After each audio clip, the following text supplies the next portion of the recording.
Bon après-midi à tout le monde, tous les panélistes, les participants. Si je regarde maintenant la montre, on est un peu sur différents créneaux. C'est un plaisir pour moi d'être ici aujourd'hui et de modérer ce panel qui parlera d'une question très importante. Comme vous le savez, on devrait avoir nos propres secteurs pour envisager le problème du manque de main-d'œuvre. Mais là, le redressement inclusif, c'est beaucoup d'autres choses. On veut faire avancer une nouvelle façon de penser et trouver des solutions innovantes pour tous les secteurs du pays avec un avantage compétitif. Nous avons convoqué ce panel aujourd'hui pour discuter des opportunités pour les segments sous-représentés de la population canadienne pour qu'ils puissent participer davantage à travers l'entrepreneuriat, à travers la participation des travailleurs. Je me réjouis déjà des perspectives que nos panélistes vont nous présenter. Notre premier panéliste, c'est Chris Fowler, président et PDG de CWD Financial Group. Nous avons Arlene Strom, officier conseil légal en chef de Suncor, Aram Bassi, directeur de ressources humaines à Transformation Air Canada, Sean Archibald à JP Morgan Chase. Je vais ouvrir la séance avec quelques questions du public. Première question. Premier jeu de questions. Je demande à chacun de nos panélistes de se présenter. Prenez quelques minutes. Parler de votre société, qui vous représentez, votre organisation et comment la croissance inclusive donne un avantage compétitif. Chris, je te demande de prendre la parole en premier. Merci Léa, je suis heureux d'être ici. Une excellente opportunité pour moi. Comme vous l'avez dit, je suis Chris Dollar, je suis le PDG de CWB Financial Group. Je suis avec cette banque depuis 1991. Je suis devenu PDG en 2013. Nous sommes une compagnie en pleine croissance. Quand j'ai démarré en 1991, nous avions 400 millions en prêts, mais nous venons de déplacer 32 milliards cette année. On se concentre sur les petites et moyennes entreprises pour tous leurs besoins en termes bancaires et leur trouver des solutions. On veut être la meilleure banque pour les entrepreneurs et on se concentre sur la transition et la transformation pour s'assurer qu'on est toujours là.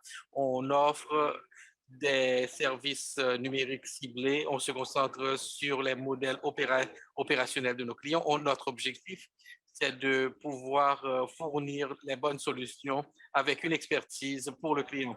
Donc, c'est la qualité de nos services, c'est ce qu'on essaie de représenter, de faire une différence pour nos clients, leur construire des relations fortes et d'avoir une compréhension approfondie de leurs entreprises pour fournir des solutions, d'excellentes solutions. Nous avons une excellente équipe qui donne des conseils très ciblés et propose des solutions à tous nos clients pour qu'ils puissent bénéficier de nos services. C'est ce que donc fait la banque. On se concentre sur la croissance inclusive, étant donné la pénurie de main-d'œuvre. Les entrepreneurs doivent diversifier leur personnel. On doit se concentrer sur l'équité, penser à l'inclusivité et créer un climat de travail qui donne un avantage de ce point de vue. Et l'objectif ici, c'est d'avoir les meilleurs employés possibles. Nos équipes diversifiées apportent différentes perspectives. Quand il y a davantage de diversité, il y a une meilleure performance, c'est démontré dans les écrits, dans les études, et il y a un avantage compétitif quand on se structure La recherche démontre aussi qu'une culture d'inclusivité, de diversité est importante. Donc, par exemple, le fait que les femmes euh, sont moins enclines à appliquer, postuler pour des positions, vous les voulez, ces femmes. Donc, vous voulez capitaliser sur cette opportunité pour l'avantage compétitif de votre entreprise. New Canada Employees peut apporter beaucoup ils peuvent livrer des efforts alors ils ont une éthique professionnelle très importante et ça peut vous donner un avantage compétitif sur vos compétiteurs. Donc, quand on comprend la valeur de l'inclusivité, vous êtes davantage gagnant et ça ne peut être que positif pour votre climat au travail et pour vos clients. C'est magnifique. Et c'est magnifique pour lancer ce panel. Maintenant, je passe maintenant la parole à Arlene. Merci, Chris, d'avoir bien expliqué pourquoi l'inclusion, c'est un avantage pour les entreprises. C'est à la base de tout ceci. Je suis Arlene Strong. Je suis l'officier juridique en chef et à Suncor. Et c'est un plaisir pour moi d'être à la tête du conseil d'inclusivité à Suncor. Ça fait partie du travail à Suncor qui me tient à cœur et il y a beaucoup d'employés dans notre organisation d'avancer notre progrès dans ce domaine. Donc, c'est un privilège pour moi de faire partie de cet effort. Ça fait 18 ans que je suis à Suncor. Ça a été fantastique.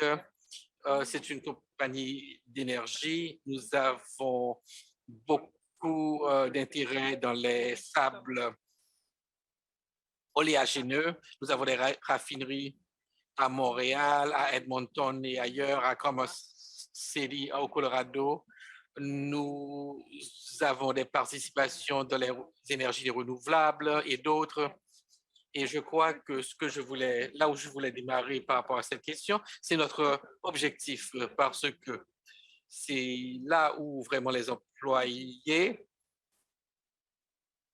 veulent faire partie de quelque chose qui a un sens. On veut fournir une énergie fiable qui rehausse la qualité de la vie des gens tout en s'occupant de la planète, quand on s'occupe des uns et des autres, ça veut dire qu'il nous faut un environnement inclusif. Nous pensons que c'est un avantage compétitif d'avoir un environnement inclusif et diversifié. Ça fait partie de nos valeurs, de nos impératifs en termes de leadership. Donc, quand je parle aux employés, quand je suis à leur écoute, et nous avons beaucoup parlé de ce sujet depuis longtemps, et l'année dernière, les conversations se sont approfondies sur le thème de l'inclusivité. Les employés veulent qu'on travaille sur un environnement davantage plus inclusif. On a fait beaucoup d'avancées, mais on n'a pas encore fini. Il ne faut pas baisser les bras, il ne faut pas baisser les bras. On aime reconnaître notre cheminement et on aime reconnaître aussi le fait que nous avons des ambitions beaucoup plus importantes. Nous faisons des sondages de nos employés pour déterminer un nombre de questions, 10 questions qu'on leur présente. C'est notre index d'inclusivité et on travaille pour davantage d'inclusivité. Ça fait partie de notre cheminement, ça fait partie de notre philosophie à Suncor. Je suis heureux d'être ici. Merci. C'était une excellente rebondissement sur ce que Chris avait dit. Merci Léa.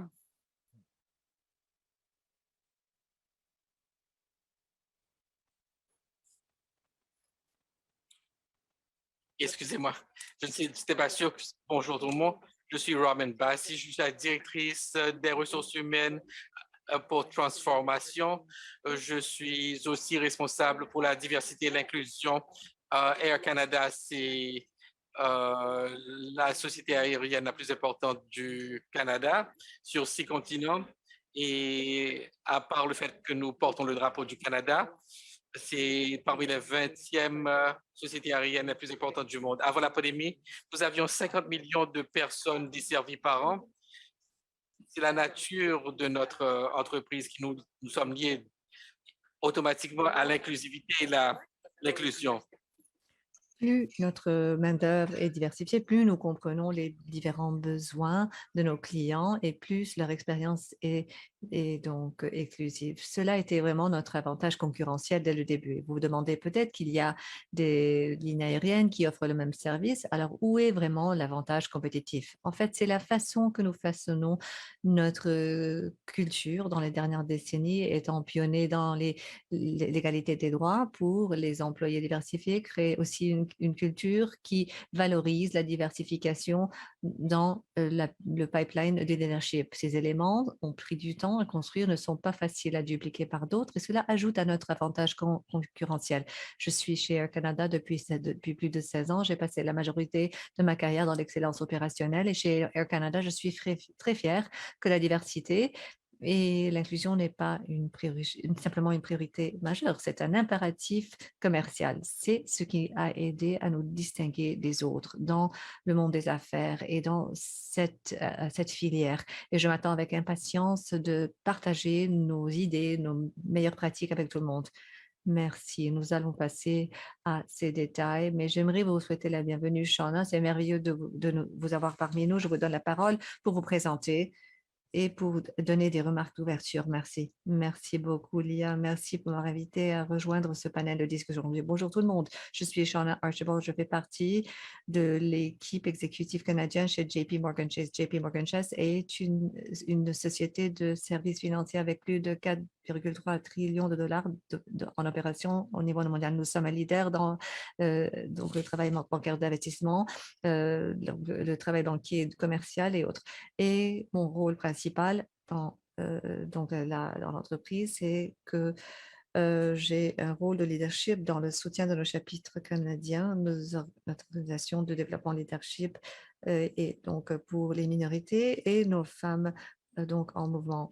Il est très important aussi que je mentionne que je fais partie du conseil d'inclusion et de diversité pour la Chambre de commerce canadienne. Et je demanderai, enfin, la question est comment est-ce que l'inclusivité, la croissance inclusive nous permet d'être meilleurs. Cela introduit des idées, des perspectives, une croissance dans le lieu de travail et dans notre environnement. Comme les panélistes ont déjà évoqué, quand les gens travaillent dans des environnements inclusifs, ils ont une tendance à avoir une meilleure performance, se sentent mieux et plus inclus dans le lieu de travail. Et là, les organisations ont les meilleurs résultats. La majorité des organisations ont tout un ensemble de parties prenantes qui incluent les clients, les partenaires externes et internes, les fournisseurs et quelquefois les actionnaires. Et tout ceci sont diversifiés. Alors, nos organisations reflètent la diversité de l'écosystème dans lequel ils opèrent et les communautés qu'ils desservent. Quand cela est le cas, ils peuvent maximiser leurs relations avec chaque partie prenante. J'ajouterai, comme on l'a déjà dit, que les entreprises dans la consultative ont publié beaucoup d'études et de données qui affirment que la croissance inclusive vous donne donc de meilleurs profits. C'est mon opinion quant à quel est le moteur de cette croissance diversifiée. Merci et donc pour avoir préparé la scène, pour avoir parlé de ces grandes images, la vision, l'importance, tout cela semble faire donc beaucoup de sens et avoir beaucoup de sens, comme les données le montrent, mais une meilleure performance se traduit par des employés heureux. Mais, et comme je l'ai toujours dit, donc, j'aimerais vraiment parler de cela en termes concrets. Shauna, je vais vous demander quelles initiatives votre entreprise, vos clients ont entrepris pour diversifier la main-d'œuvre et où est-ce que vous avez commencé? C'est très important pour la plupart d'entre nous. Qu'est-ce que vous recommandez pour ceux qui sont au début de ce périple? Il y a de multiples phases par lesquelles on passe, mais à ce début, où est-ce que vous suggérez que les gens entament ce périple? Shauna, je commence par vous. Très bonne question. Je vais commencer par ce que nous avons fait chez JP Morgan et puis je vais parler de mes recommandations pour toute entreprise qui commence ce périple. Du point de vue de JP Morgan, nous reconnaissons clairement que notre main-d'œuvre et notre force. Et cela est lié directement à notre succès. Nous avons une approche du haut vers le bas. Nous avons des cibles mesurables pour l'inclusion et la diversité. Nous investissons dans le biais inconscient, l'inclusion, la diversité. Et nous sommes vraiment concentrés sur une pipeline de recrutement diversifié autour du monde dans tous les niveaux de notre entreprise. Nous voyons notre concurrence de notre main-d'œuvre. Nous publions cela sur notre portail carrière et sur tout poste de travail. Nous avons de grandes équipes qui sont vraiment concentrées sur l'exploration de nouveaux programmes pour découvrir et recruter des communautés plus diversifiées. Et nous travaillons de façon continue dans toutes les parties de notre organisation pour être à l'aise avec une conversation qui est à l'aise. J'ajouterai que nous sommes très heureux d'avoir une équipe de diversité et d'inclusion qui est dirigée par Brian Lamb, qui se concentre sur la croissance et la diversité dans toute notre entreprise. Et il y a donc des centres d'excellence et des bureaux qui sont concentrés sur ces groupes mal représentés. Par exemple, Black Pathways, Women on the Move, notre bureau des anciens militaires, aussi notre bureau d'inclusion des handicapés, pour en nommer quelques-uns.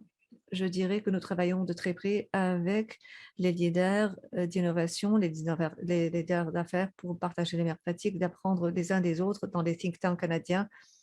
Nous parlons de l'inclusion, de CELAR et donc la coalition contre le racisme.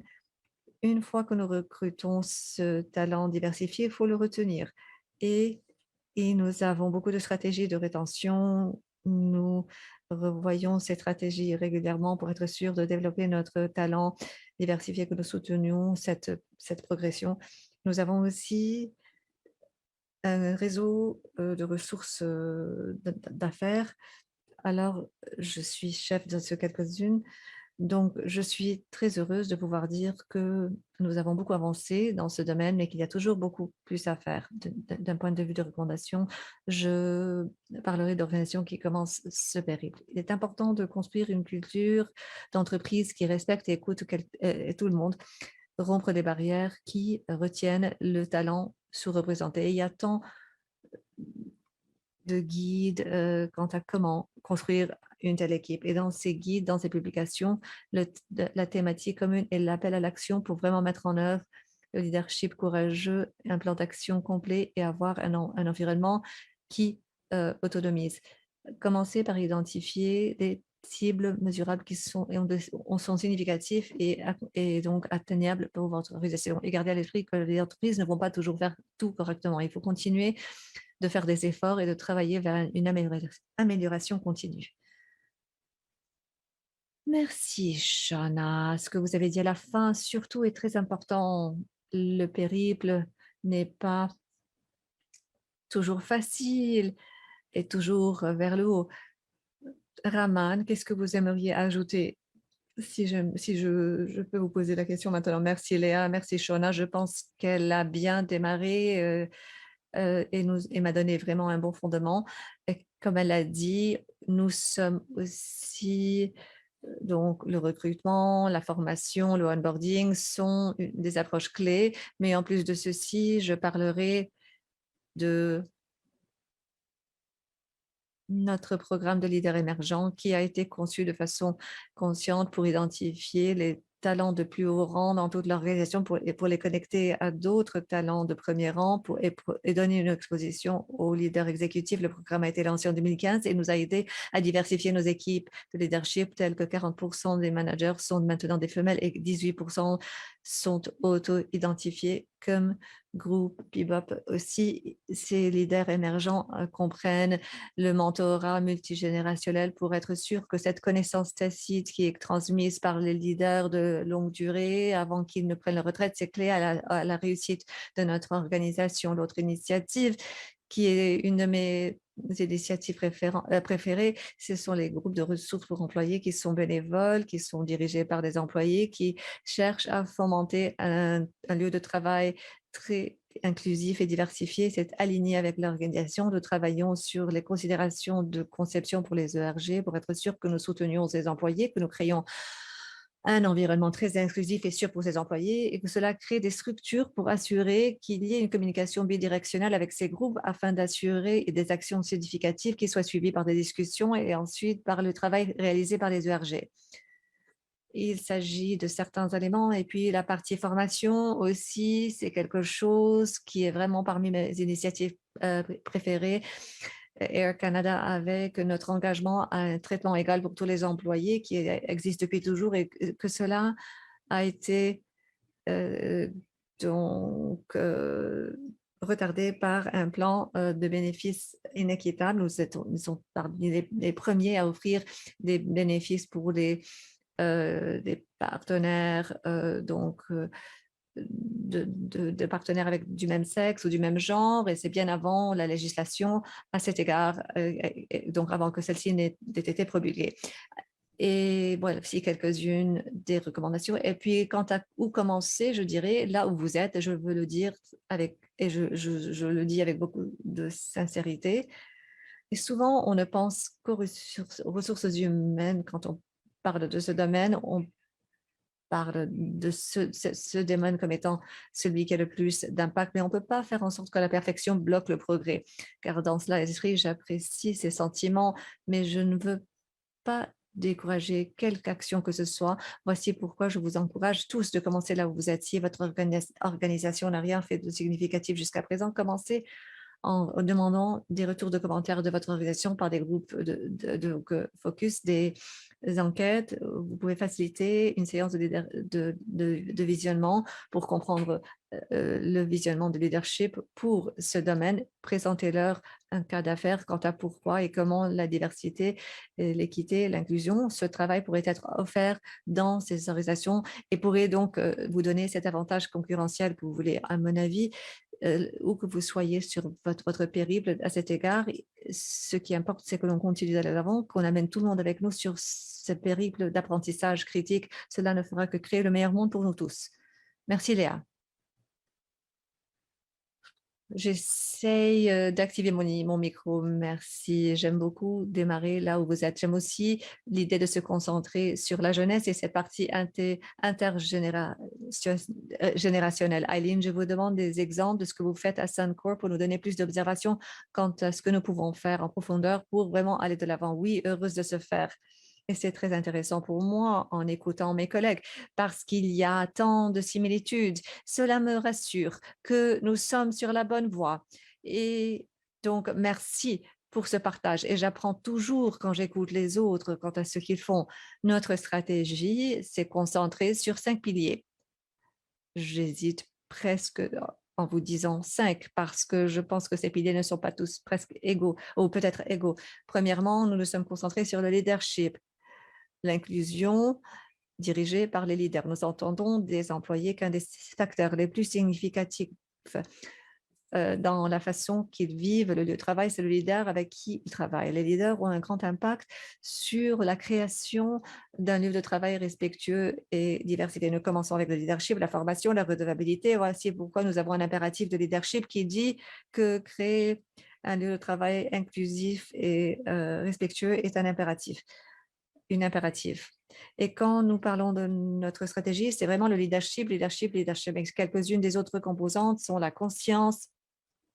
Vous avez entendu la sensibilisation et la formation qui accompagne et qui a trait au biais, cette sensibilisation de formation et une formation quant au peuple autochtone. Et puis l'écoute. L'écoute est si importante. Nous avons eu des laboratoires d'écoute dans notre organisation et je suis sensible au fait que nous ne nous attendons pas à ce que certains employés qui sont membres d'un certain groupe de nous éduquer, de faire toute cette éducation, mais nous voulons les écouter et comprendre leur expérience et apprendre ensemble. Les processus tels que Raman, nous nous sommes penchés sur des processus où nous avons l'impression qu'il y a des biais systémiques qui sont donc inhérents et nous avons ajusté notre politique de congé parental pour que cela s'applique aussi aux parents d'adoption du même sexe, nous avons changé certains comportements, la façon que nous traitons les parents qui quittent le lieu de travail, par exemple, d'une façon très parentale. On leur demandait de nous donner leur téléphone et leur ordinateur quand ils partaient en congé parental. Ils se sentaient complètement en déphasage, ne savaient pas du tout euh, où ils étaient dans l'organisation, mais on a dit non, il faut qu'on garde le contact avec ces personnes pendant qu'ils prennent ce congé parental. Et ils peuvent guider la connexion, mais nous ne devrions pas prendre des actions telles que leur enlever des listes de courriels ou leur enlever leurs dispositifs de communication. Il faut continuer à se pencher sur cette question. Il y a plus de travail à faire autour des processus et des biais systémiques. La partie employée, je ne vais pas y passer trop de temps, mais nous avons bon nombre de réseaux d'employés qui ont été énormes dans ce qui concerne la fourniture d'un lieu sûr pour le partage des expériences, pour offrir un soutien, pour aider à éduquer toute la main-d'œuvre. Et il y a donc un grand attrait. Il y a des milliers d'employés qui font partie de ces réseaux d'employés maintenant. Et nous apprenons aussi des partenariats que nous avons. Nous sommes membres de Pride Canada. Nous tournons vers d'autres organisations telles que Catalyst pour en apprendre davantage sur les meilleures pratiques. Et je donnerai peut-être un autre exemple qui tombe dans un de ces sauts qui remonte à là où j'ai commencé, leadership, leadership, leadership, le 30 septembre, la journée nationale de la vérité et de la réconciliation. Nous avons beaucoup pensé et longuement quant à ce que nous allions faire à ce jour ou pendant cette journée pour inviter ces personnes qui n'étaient pas déjà sur un périple de réconciliation pour qu'ils en fassent partie. Un de nos employés autochtones de la raffinerie Edmonton a organisé un cercle de partage. Chaque membre,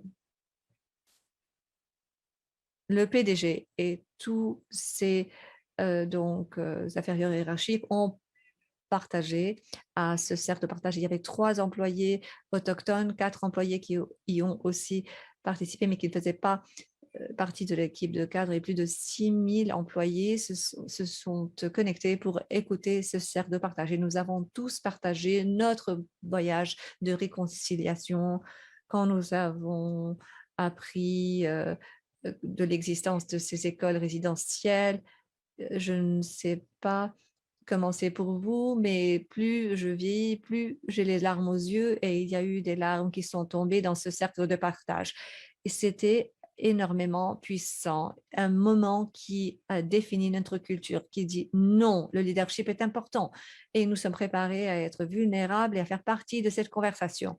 Alors, je suis d'accord avec ce que mes collègues ont dit. Commencez là où vous êtes.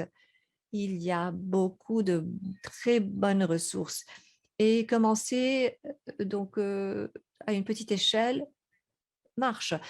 Et nous avons tous une merveilleuse ressource dans nos employés parce que si nous demandons ou nous posons des questions et nous écoutons, ils nous aideront à comprendre quel devrait être le point de départ. Il y a tant que nous apprenons en écoutant nos employés, nos collègues, en écoutant ceux qui sont dans le lieu de travail, en dehors de celui-ci. Je m'arrête là. Merci Léa. Merci pour avoir partagé cette histoire. Quant au 30 septembre, c'est merveilleux. Et j'apprécie aussi votre exemple du congé parental parce que nous supposons que nous ne voulons pas déranger les nouveaux parents, nous voulons qu'ils soient chez eux, qu'ils profitent de leur temps, mais pour ceux qui veulent être connectés, pour garder cette option. Alors, j'aime beaucoup cet exemple concret de petites actions que vous pouvez prendre pour faire une différence. Chris, je vous passe la parole pour nous donner vos réflexions et les réflexions de CWB quant aux initiatives et recommandations que vous auriez aussi. Merci Léa, merci pour tous les commentaires jusqu'à présent. C'est intéressant la façon, le degré d'alignement qui existe, qui est fantastique. Alors, nous avons commencé il y a quelques années avec une approche assez intentionnelle. Nous avons pensé à la culture corporative. Nous voulions définir des valeurs qui, pour nous, faisaient une grande différence. Par exemple, comme Suncor, où nous avons 5 catégories clés et celles que nous avons définies, c'est les personnes en premier, les relations donnent des résultats, embrasser le nouveau, le comment compte et l'inclusion comme le pouvoir. comme pouvoir. Et cela nous a instruit dans notre processus et comment nous voulons donc déployer cela dans toute l'organisation. Nous tenons des ateliers pour parler de ces différentes catégories, de la façon que nous soutenons la culture interne.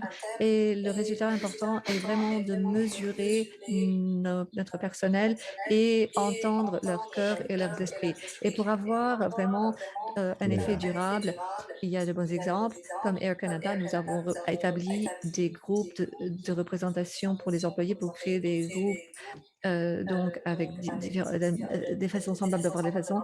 On peut donc sélectionner différents sujets au sein de l'organisation et dans CWB, nous avons 8 ERG qui sont très engageants et il y a des personnes qui s'impliquent très rapidement.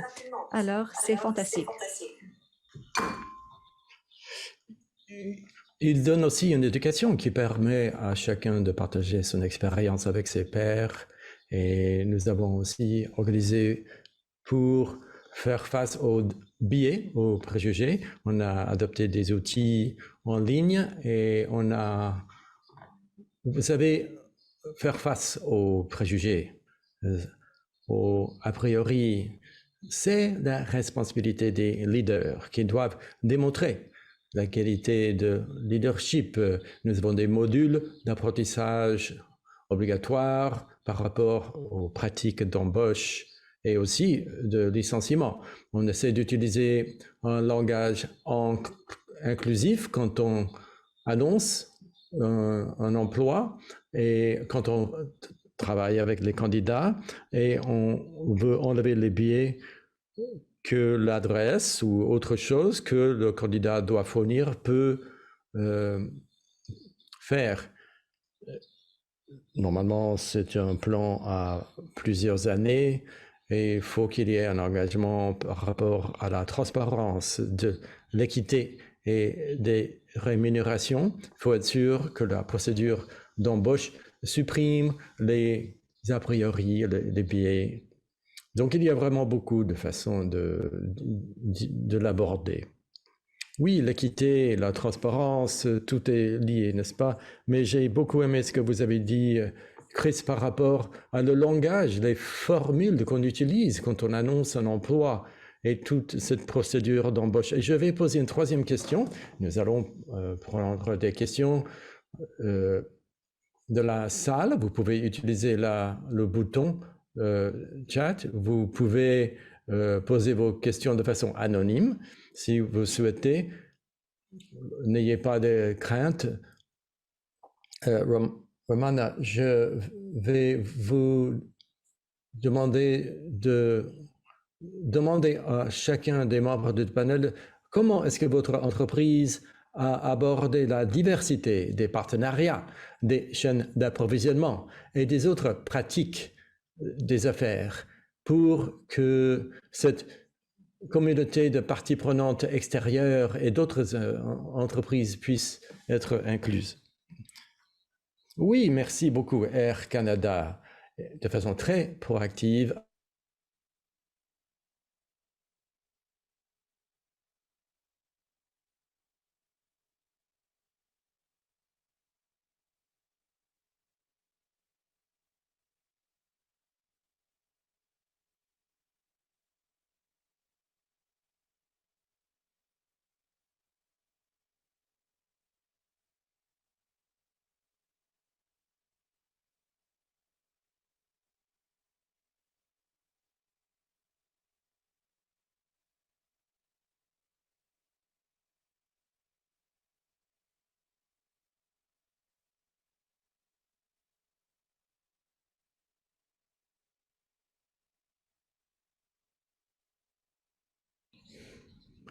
Les priorités clés comprennent les femmes autochtones, les LBTG et les personnes noires et multiculturelles. L'équipe d'embauche de façon fréquente crée des partenariats avec des agences d'embauche spécialisées pour avoir une bonne communication et une inclusion pour chaque emploi annoncé. Et l'équipe de talent a des partenariats avec des organisations spécialisées pour renforcer nos capacités internes qui touchent à nos diverses priorités par rapport à l'inclusion.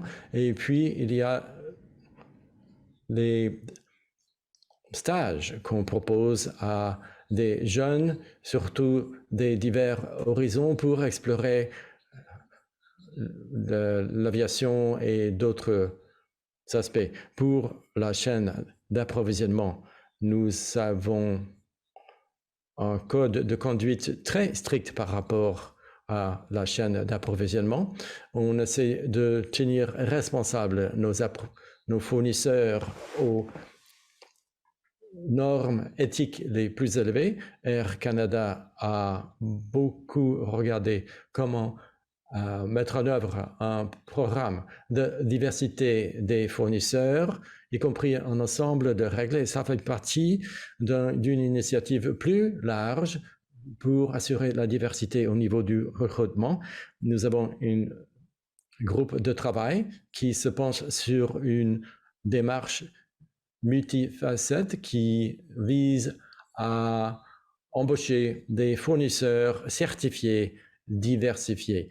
Je ne sais pas dans quel niveau vous voulez entrer en détail. Nous pouvons plonger dedans davantage ou bien... Oui, allez-y, c'est peut-être le bon moment, allez-y.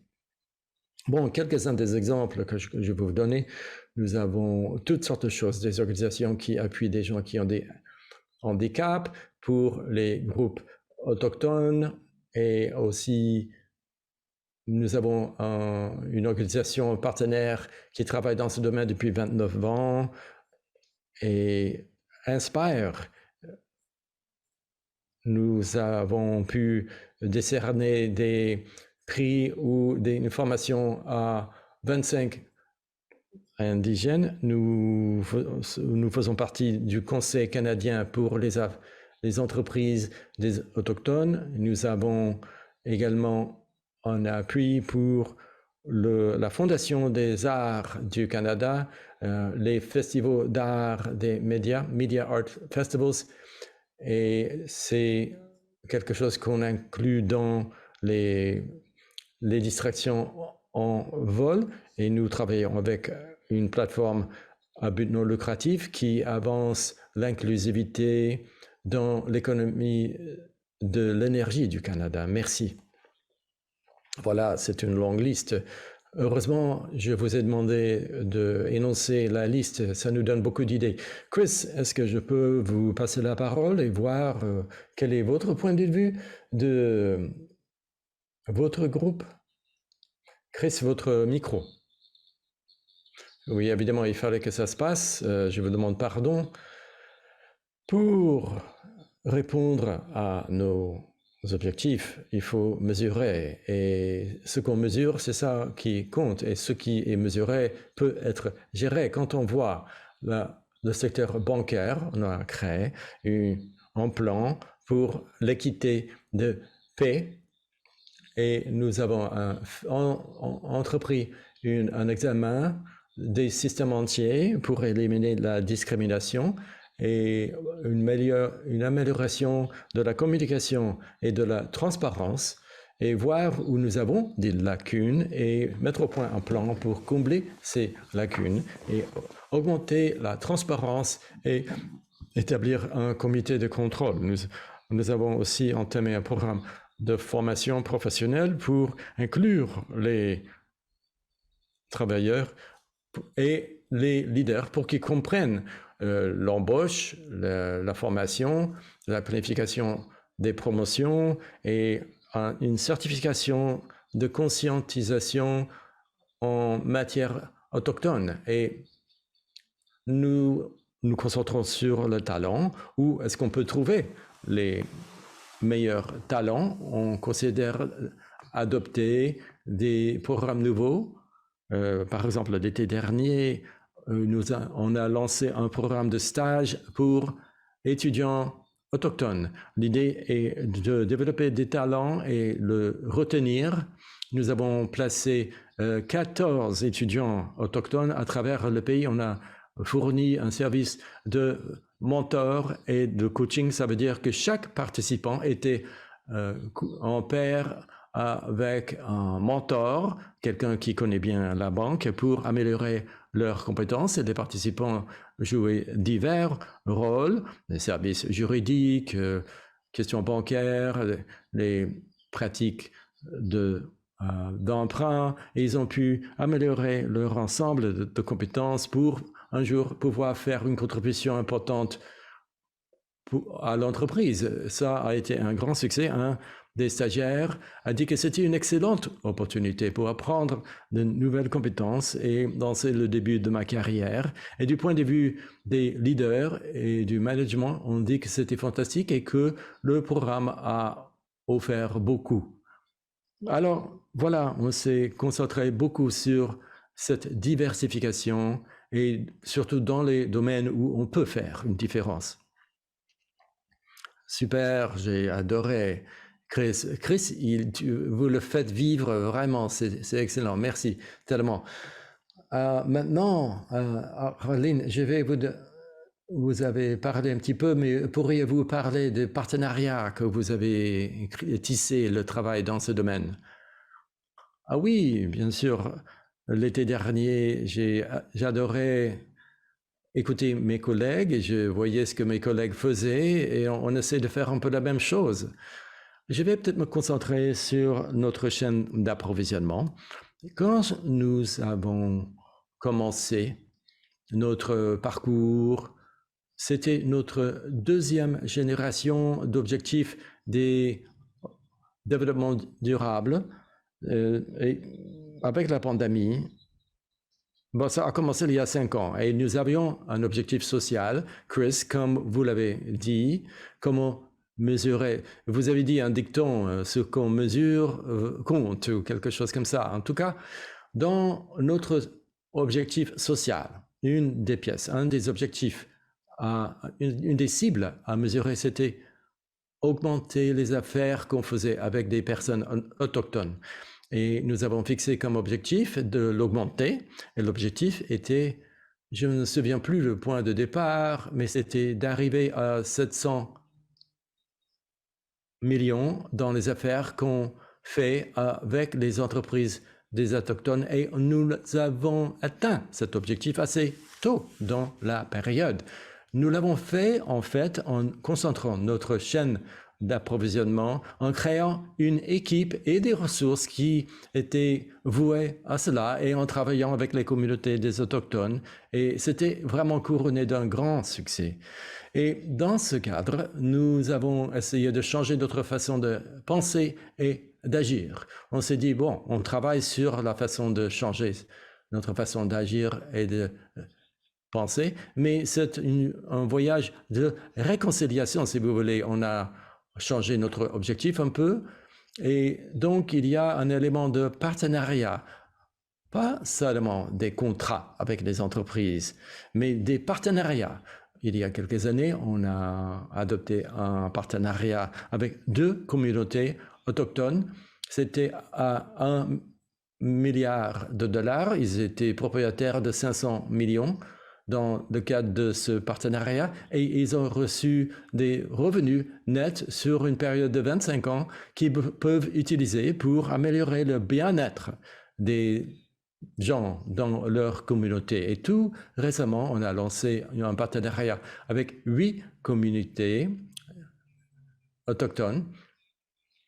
Et ce sont des projets à plusieurs années. Et ce sont des relations commerciales qui ont fait leur preuve. Nous pensons que les communautés d'Autochtones devraient bénéficier du développement des ressources. Et voilà, ça fait partie de notre réflexion. Ce n'était pas un cadeau d'ailleurs, ce sont des relations commerciales.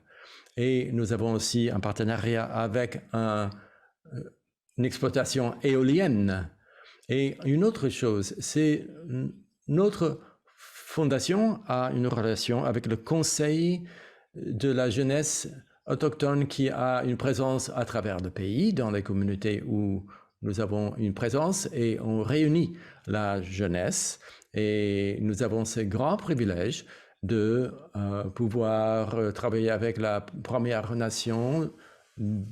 Et nous sommes d'accord lors d'une cérémonie d'être redevables. Quand il y a des disputes, nous allons transmettre le côté positif dans nos relations avec nos pairs et nous allons respecter et conserver cette relation, une relation de respect, quelque chose de longue haleine. Alors, nous apprenons de ces jeunes et on cherche des façons de mieux communiquer avec eux, leur donner davantage de voix dans la prise de décision qu'on a au sein de la fondation, entre autres. Voilà, ce sont des choses que je voulais ajouter à d'autres exemples que mes collègues ont cités. Merci, merci. C'est à des moments comme ça que j'aurais aimé avoir le nuage des mots, n'est-ce pas? Avec tous ces mots, la jeunesse, les valeurs, les réseaux, les groupes de ressources, etc. Nous allons maintenant prendre quelques questions de la salle. Cela vient en petit à petit. Nous avons Shana qui est en ligne. Shana, nous allons ouvrir pour les questions et puis je vais revenir vers vous, Shana. Mais Shana, ça va vous être posé aussi parce que Arlène et Chris ont tous les deux parlé. Mais pour Air Canada, une des premières questions, c'est des commentaires sur les cibles, sur le fait de mesurer, comment mesurer. Et ici, je vois, comment mesurer le succès? Avez-vous des cibles? Et je me demande si dans vos réponses, si vous voulez bien parler de capacité, même si vous avez des grandes entreprises et beaucoup de ressources, si on est plus petit, c'est différent. Et puis, en plus, où vous vous trouvez sur votre parcours, au début ou à la fin. Donc, ça peut être un peu intimidant. Si vous avez donc des commentaires sur ça. Et Shana, je vais peut-être commencer par vous. Vous avez parlé en premier, je crois, dans vos commentaires liminaires. Si vous voulez bien en parler. Merci de m'avoir me revenir vers moi. Les cibles de performance, c'est quelque chose qui évolue tout le temps, même au sein de notre organisation. On essaie d'identifier des cibles mesurables.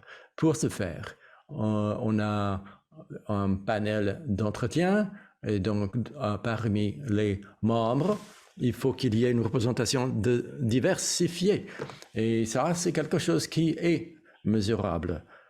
Et ce n'est pas une zone grise, c'est où vous l'avez fait ou vous ne l'avez pas fait. Maintenant, pour les cibles, on veut être sûr que les gens sous-représentés sont représentés à tous les niveaux. Une autre métrique qu'on utilise, c'est quel pourcentage est réalisable pour atteindre les cibles au niveau de l'entrée jusqu'au niveau exécutif des leaders. Et on cherche toujours à apprendre d'autrui. Et j'ajoute que je travaille dans une petite division. Il y a peut-être d'autres pratiques disponibles que je ne connais pas à l'extérieur de ma division. Merci Shana, ça c'est génial. Et c'est vrai, vous êtes une division plus petite dans une grande compagnie, donc vous avez cette perspective à plus petite échelle. Bon, les autres, avez-vous des choses à ajouter? Eh bien oui, merci.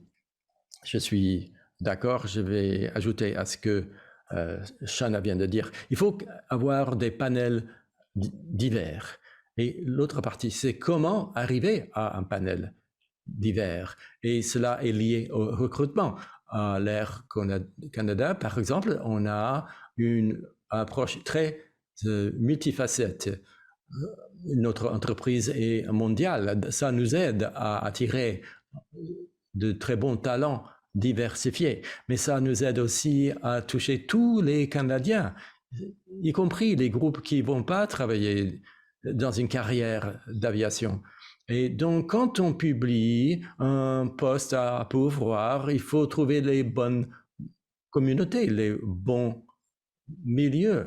Et pour avoir un ensemble de candidats qui soient forts et diversifiés, et il ne s'agit pas seulement de symboles, hein.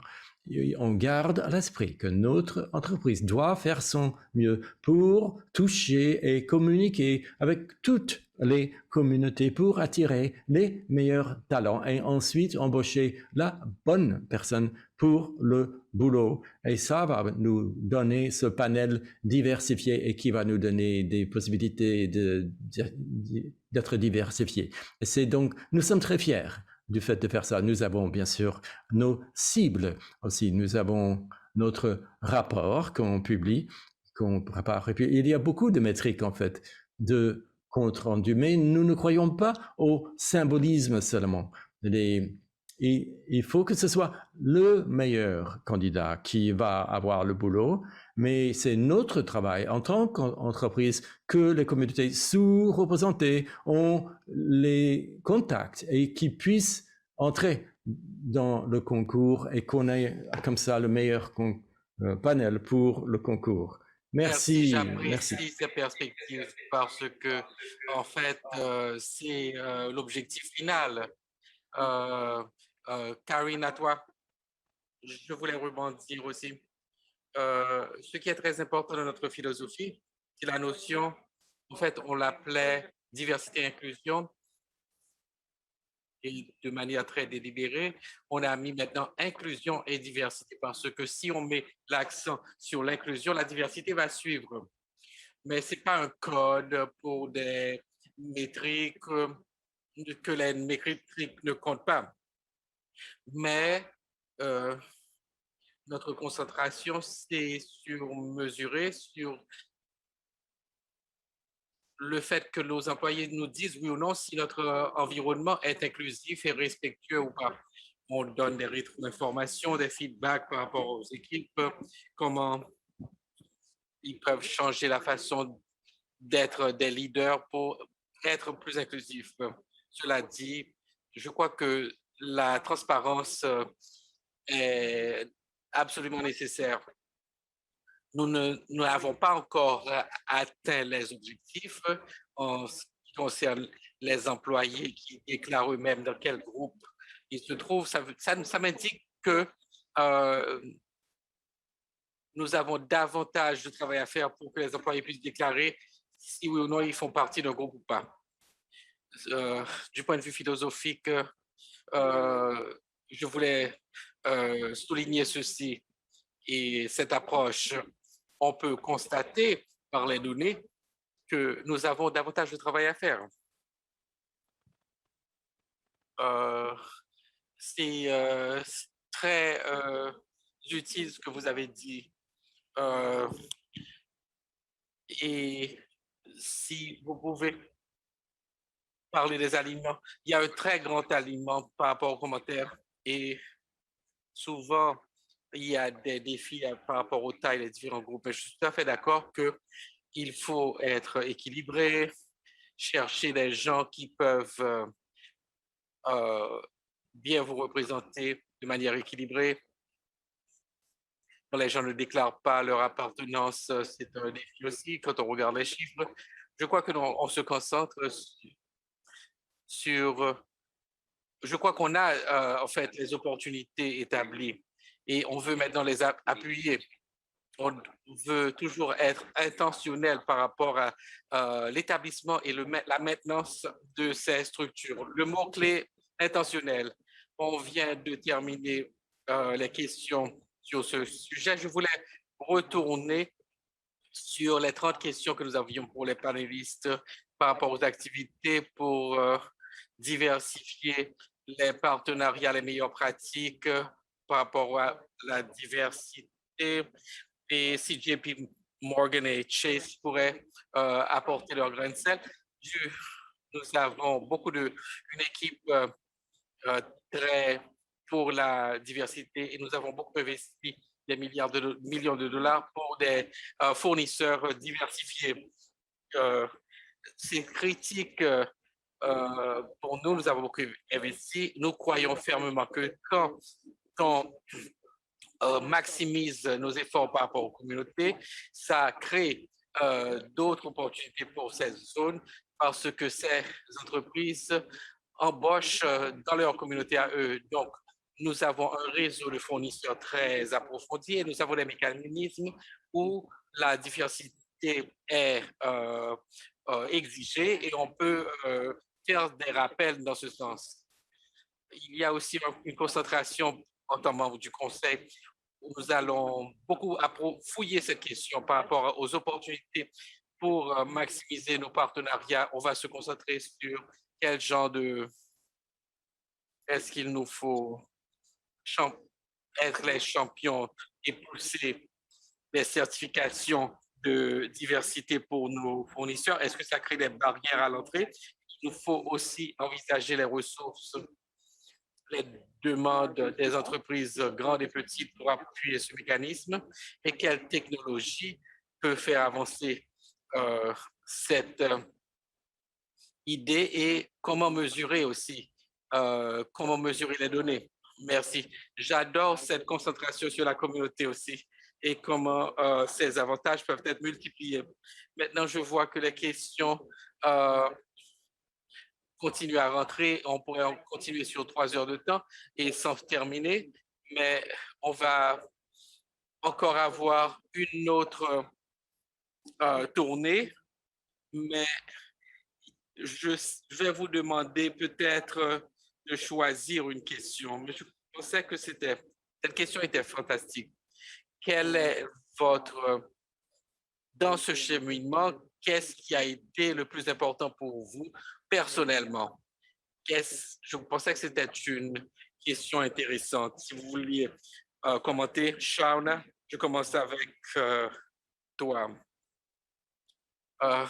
J'ai du mal avec la technologie aujourd'hui de manière personnelle, pas seulement en tant qu'entreprise. Je suis une mère d'un enfant de 7 ans, en tant que mère, femme, mère d'un enfant de 7 ans noir. C'est important que mon fils puisse voir le succès et pas tomber dans les expériences négatives que j'ai eu à subir. Merci, Shauna. Et vous avez parlé de ces larmes. Et Arline, à toi, merci pour cette question. Comme Shauna, je suis une grand-mère. Ma petite fille, la plus jeune, a 11 ans. Donc, je pense que peut-être en 2050, elle aura 40 ans. On parle d'un changement qui est requis dans le temps. Et ce qui compte beaucoup pour moi, ce qui me tient à cœur, c'est d'accélérer ce changement dans mon lieu de travail. Je ne voudrais pas qu'elle attende pour le changement. Voilà les larmes qui reviennent. Le plus je vieillis, plus je peux pleurer facilement, comme une grand-mère. C'est la raison pour laquelle c'est important pour moi. Et je suis très heureux de travailler dans une organisation où mes collaborateurs veulent accélérer le pas. Les employeurs demandent aussi cela. Un des grands défis, c'est de faire en sorte que ça fait partie de leur travail, pas quelque chose qu'on leur demande de faire à côté. Donc, on entend les employés nous dire comment est-ce qu'on peut incorporer ceci dans la performance, dans le rendement, être reconnu par mes leaders, comment je peux être reconnu pour ce genre d'effort et récompensé. Je dirais que c'est une des choses qui est importante pour nous alors qu'on continue ce travail et accélère le rythme du changement. Merci de m'avoir invité à participer à ce panel. Merci pour cette histoire personnelle. J'apprécie. Roman, à toi et ensuite Chris.